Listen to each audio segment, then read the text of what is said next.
There's a handful of lessons that we're all taught from a very young age in our personal lives, which seem to quickly be forgotten in these halls. Around budget time, two of these things especially seem to go forgotten. One, don't spend money you don't have. Two, don't buy new things if you can't take care of your current things. Illinois isn't struggling because we tax too little. We're struggling because we spend too much. I always say before spending a dollar that we, just like everyday citizens, need to ask two questions. The first, is spending the dollar a good idea? In many cases, it may be.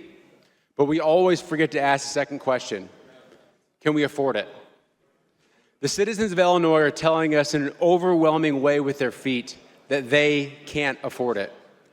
They're taxed far more than they deserve, more than they can afford, and they're leaving for more competitive states. This year's proposed budget includes billions of dollars in new programs, yet we still have billions of dollars in maintenance backlogs that we're not addressing. This assembly loves to add new things without taking care of what we currently have. The state owns historic buildings in my district and Bishop Hill that are on the brink of total disrepair. The state owns these buildings. When you walk up to them, the sign on the front says, "Property of the IDNR." People from all over the state, just like the folks in Bishop Hill, aren't asking for freebies. They're not asking for handouts. They're just asking the state to take care of the things that it owns. They're asking the state to take care of what it currently has. And requests like those in Bishop Hill come from folks all around the state.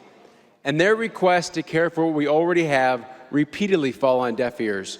Yet here we are, raising taxes so we can spend money we don't have on new things we can't afford while we neglect what we already have. Representative Fritz will yield his time. While we neglect what we have a duty to care for.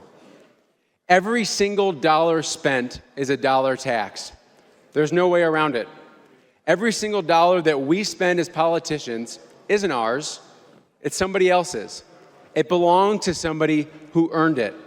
And all that they ask is that we spend it with care. And some of it we do. Some of our spending is good. Some of it is with care, no doubt. But in this $53 billion budget, much is wasted. And it's not ours to waste. I urge a no vote.